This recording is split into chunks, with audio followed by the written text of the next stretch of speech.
대강절 마지막 네 번째 주일을 맞이하면서 이때쯤 되면 제가 늘 기억나는 사람들이 있습니다. 성경의 인물 가운데 그중에 대표적인 사람이 바로 오늘 본문의 주인공인 세례 요한입니다.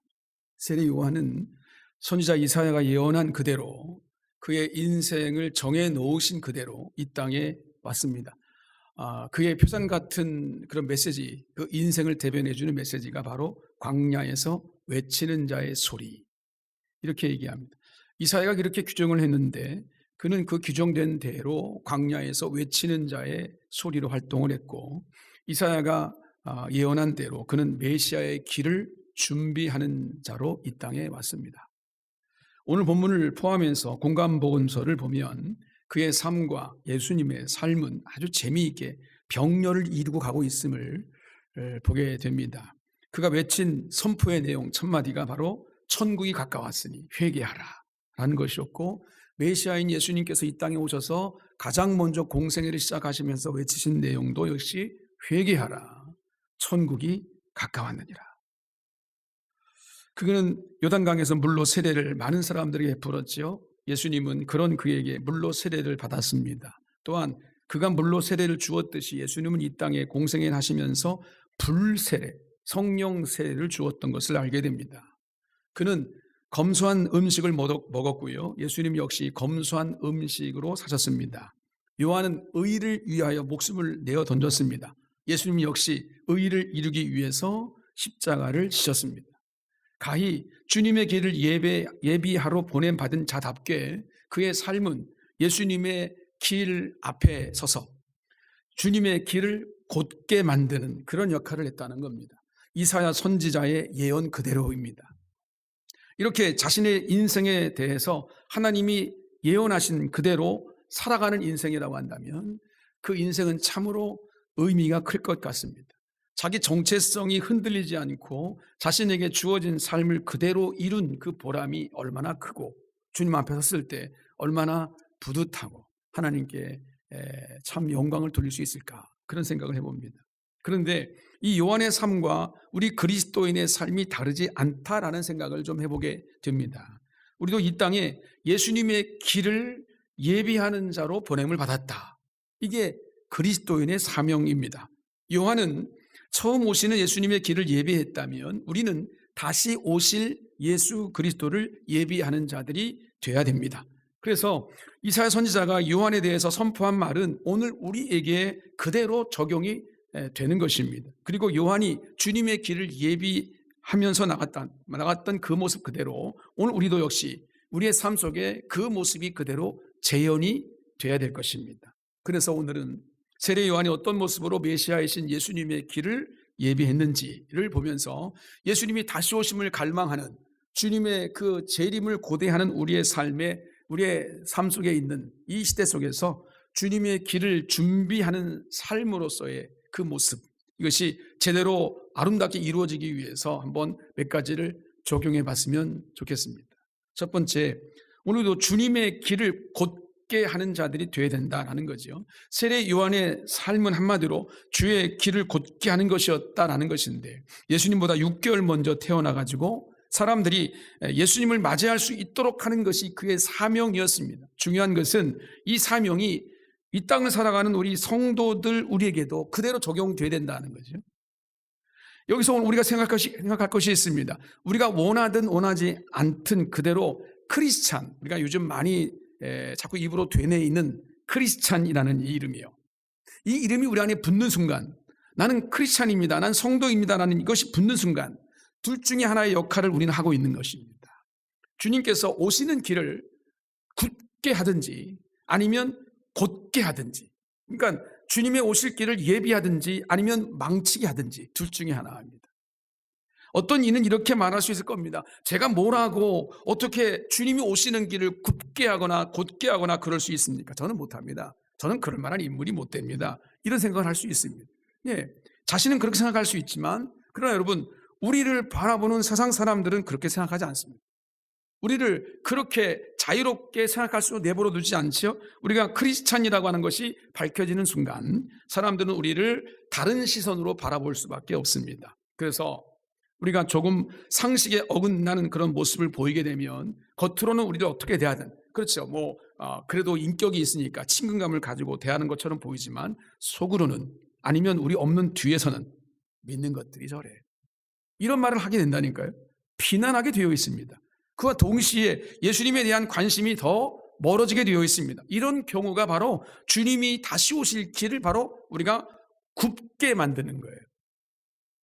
반면에 우리가 크리스찬이라는 이름이 밝혀지면서 또 정말 크리스찬답게 살아가는 모습이 세상 사람들이 보여질 때, 그들에게 보여질 때, 겉으로는 그리 빡빡하게 사냐, 좀 대충 살아라, 그렇게 산다고 누가 알아주냐, 다 아니까 그냥 똑같이 우리와 같이 세상 사람들 살아가는 방식대로 그냥 살아가라 라고 혹시 그렇게 얘기하고 핀잔 주기도 하고 그러지만, 속으로는요, 또는 뒤에서는 뭐라고 말하냐면, 저 사람은 정말 예수를 제대로 믿는 사람이야, 저 사람은 정말 예수쟁이야 라는 걸 인정하게 된다니까요. 이런 경우에 오시는 예수 그리스도의 길을 우리는 곧게 만드는 것이다.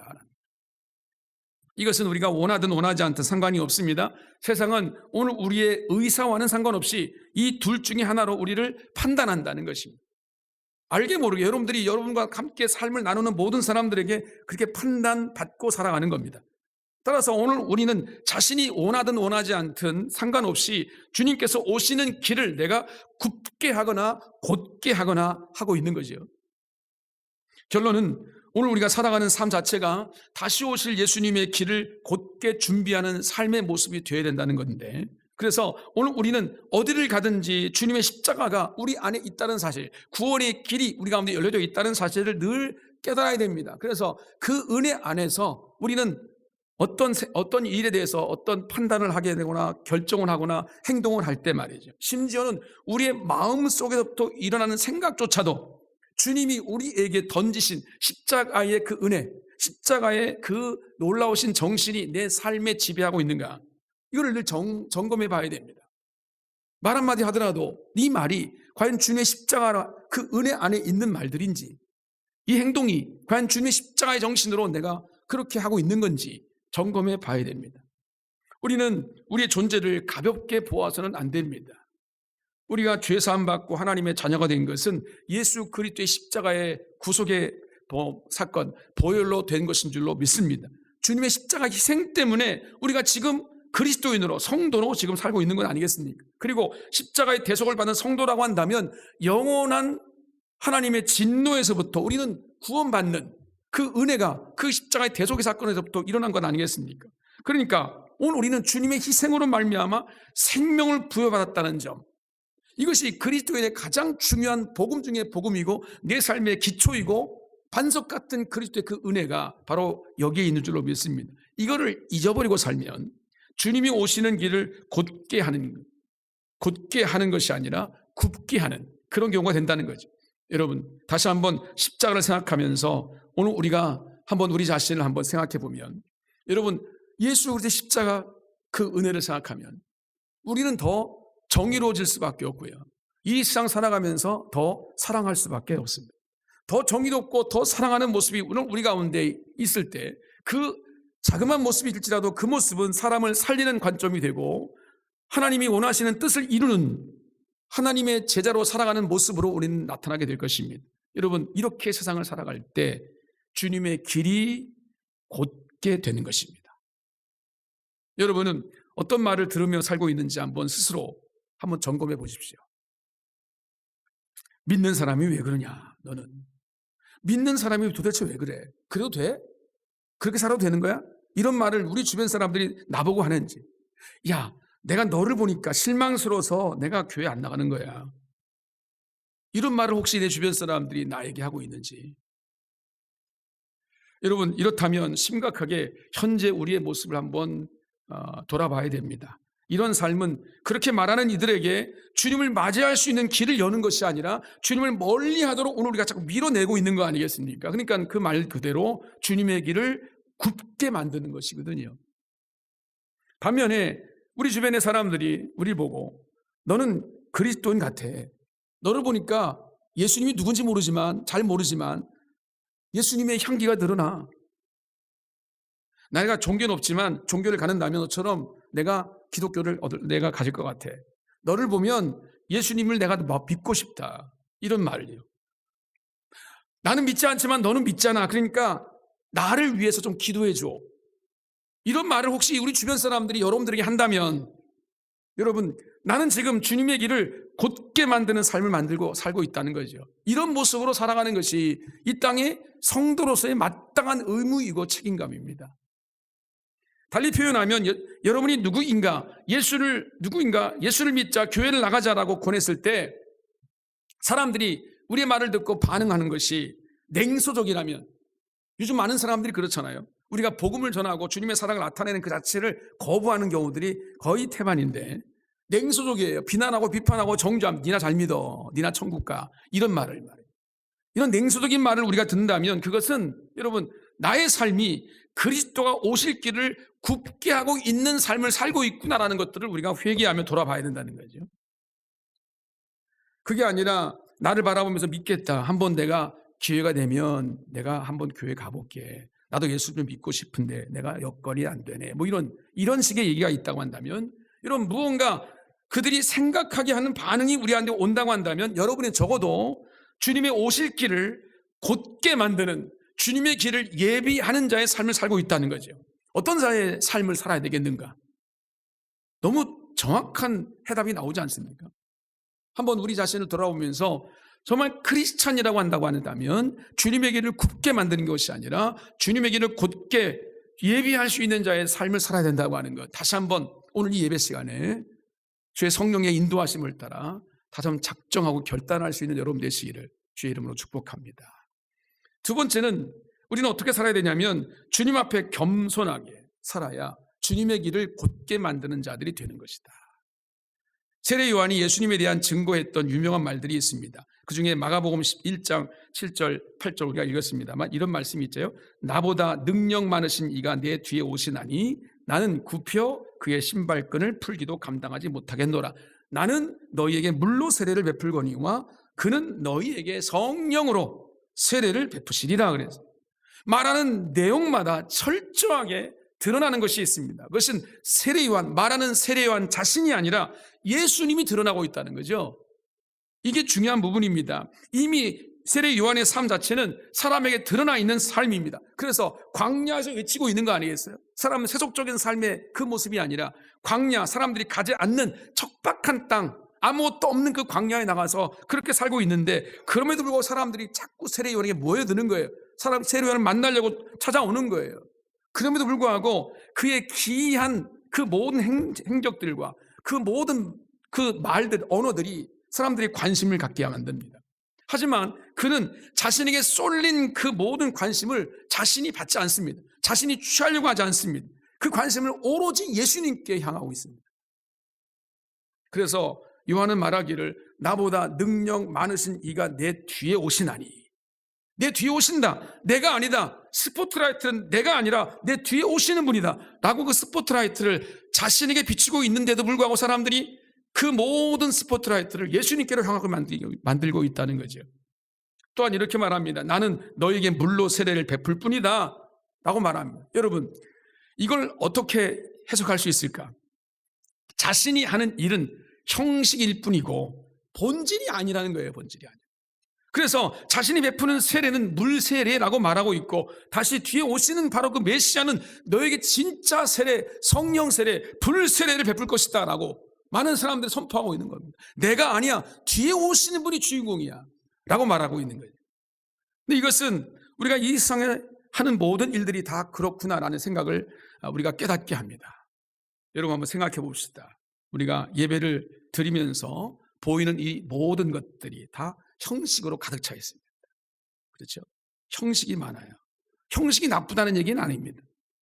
형식은 내용을 담고 있으면 좋은 겁니다. 형식주의는 나쁜 거지만 형식 자체가 나쁜 건 아닙니다. 그런데 형식이라는 것은 본질을 표현하는 수단일 때 드러나는 것인데, 예를 들면 교회에서 오늘 우리가 세례를 베풀잖아요. 여러분 다 세례를 받으신 분들이 많을 텐데, 그런데 이것은 여러분 물로 세례받은 이가 죄사함 곧 우리의 죄를 씻기시는 주님의 은혜, 그 죄사함의 은혜를 받고 하나님의 자녀가 되었다는 것에 대한 형식적인 표예요. 표.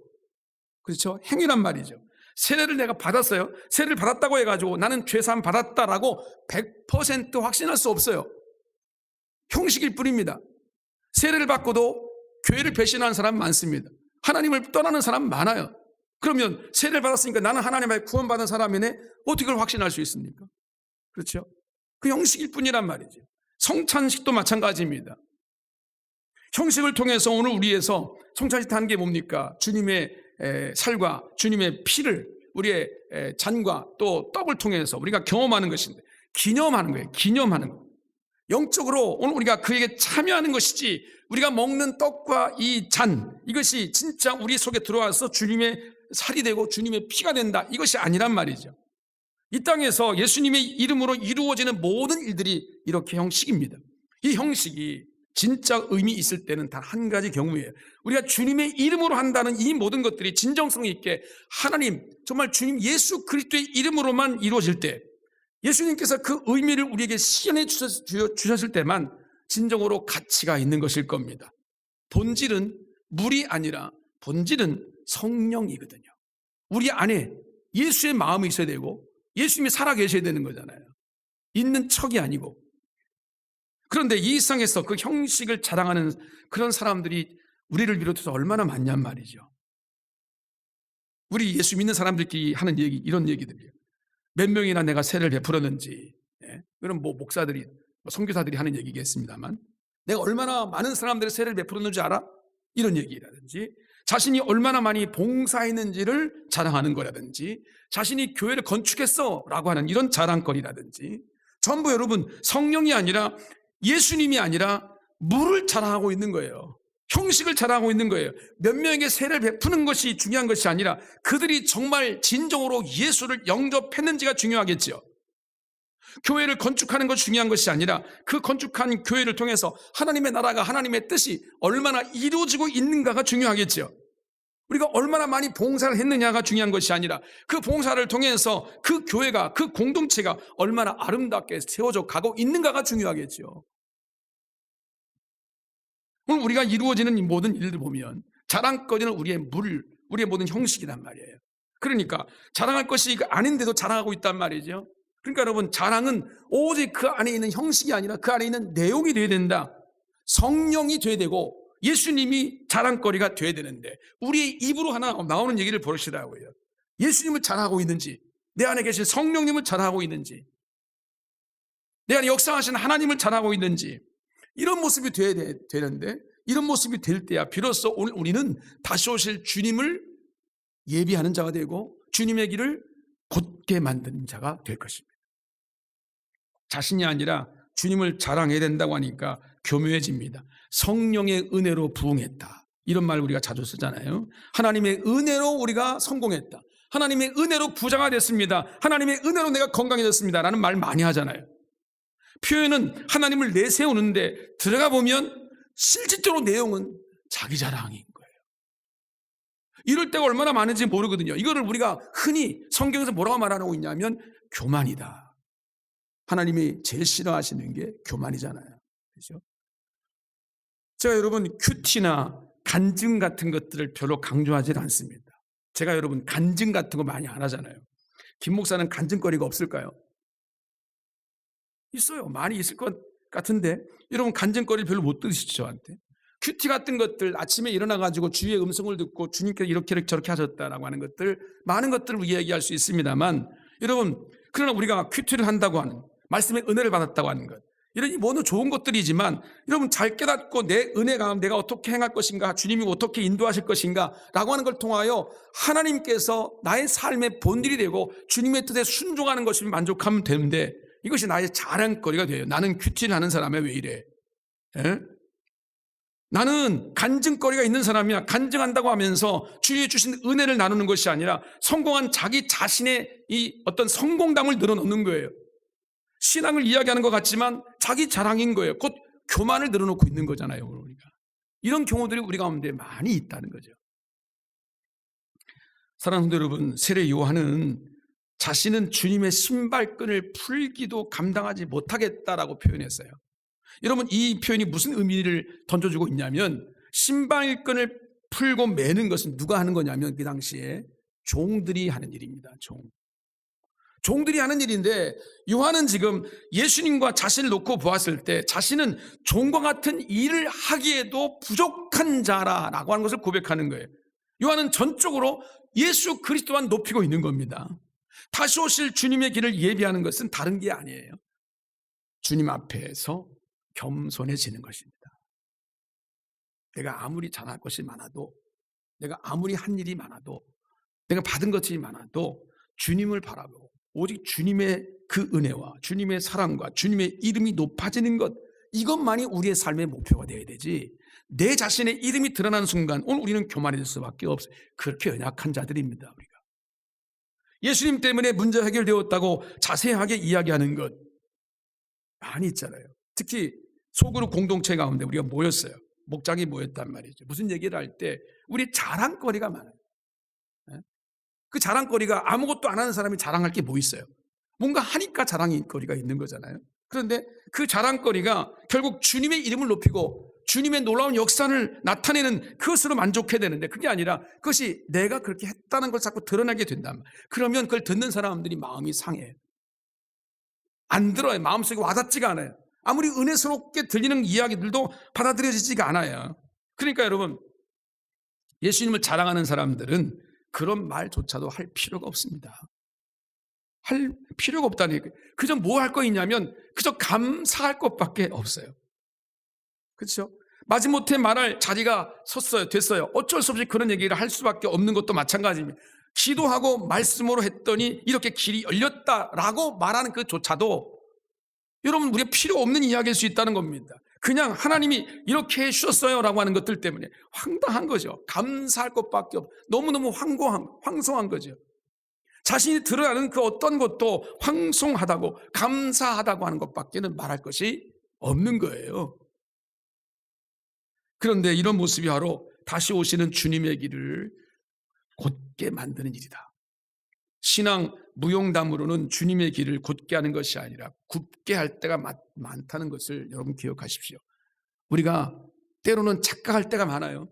나는 하나님의 은혜를 받았으니까 이런 일들이 많은 사람들에게 도움이 되고 많은 은혜가 될 거야. 많은 사람들에게 내 신앙의 본이 그렇게 아름답게 세워지게 될 것이야 라고 하는 것들을 생각하고 있는데, 여러분, 내 자신을 모르는 일이에요. 내가 그렇게 하나님 앞에 의인이 아니라니까요. 주님이 나를 의인으로 인정해 주셨기 때문에 내가 의인인 소리를 드린 거지, 무슨 의인입니까? 우리가 죄인이죠. 죽을 죄인이죠. 멸망할 수밖에 없는 죄인이 입에서 나오는 이야기가 여러분 내 자랑거리밖에 더 있겠어요? 그러니까 여러분, 어떠한 은혜를 받아도 오직 주님이 하신 일입니다. 주님께서만 영광 받으시옵소서. 오직 모든 것들의 초점을 주님께 올려드릴 수 있는 겸손함이 우리 가운데 있을 때, 세례 요한처럼 오늘 우리는 주님의 길을 곧게 만드는 하나님의 영광스러운 자리에 서게 될 줄로 믿습니다. 여러분의 삶 속에 이 은혜가 있기를 주의 이름으로 축복합니다.